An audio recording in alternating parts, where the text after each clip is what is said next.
Depuis un an, les étudiants en technique de travail social et en technologie de l'architecture du Cégep de Trois-Rivières travaillent en collaboration afin d'aider les personnes en situation d'itinérance. Le projet Abri Chaleur allie engagement social et innovation.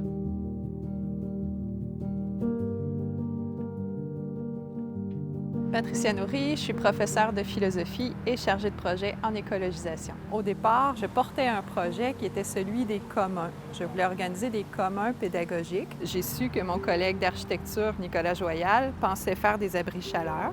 Je connaissais également des gens en technique de travail social, dont Caroline Gay. Nous, on s'est dit, on veut travailler avec un partenaire majeur. Notre partenaire majeur a été Point de rue.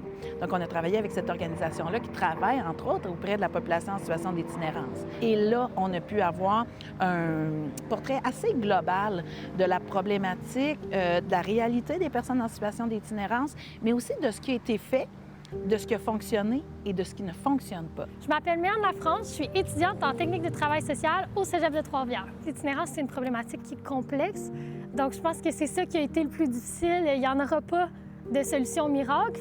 On voulait faire des projets qui étaient le plus miraculeux possible. Tout ça en gardant en tête la fameuse cohabitation sociale, parce qu'on le sait, c'est la clé. On a décidé quand même d'aller encore un peu plus loin. On a interpellé les gens de la ville, on a interpellé la police de Trois-Rivières. Depuis les 7 dernières années, je suis responsable de la section communautaire. Donc, c'est ce qui m'amène un petit peu à venir vous parler de l'itinérance. Ce qui devait seulement être un projet de session pourrait se concrétiser éventuellement et offrir un toit aux gens dans le besoin pendant l'hiver. Chaque équipe d'étudiants, ça faisait beaucoup, hein? Ça faisait 80 cerveaux, 3000 heures de travail, mais ça fait beaucoup d'intelligence collective.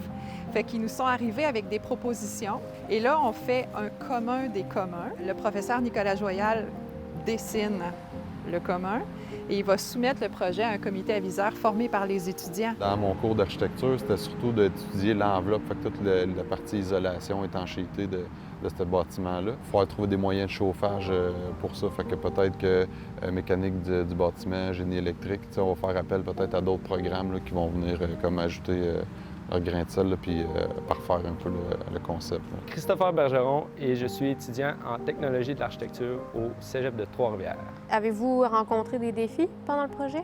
Il fallait vraiment trouver un moyen que ça soit accessible à tout le monde. On a vraiment axé nos concepts pour permettre, par exemple, une rampe d'accessibilité dans cet abri-là. Ça, c'est une chose. Il y a l'autre chose aussi, c'est l'acceptation sociale, tout ce qui entoure le voisinage et autres, de rendre ça beau, de rendre ça attrayant pour vraiment arriver à ce que le projet voit le jour. Les plans des abris chaleur seront rendus disponibles prochainement sur un site web libre d'accès pour permettre à qui le veut d'implanter les abris partout au Québec.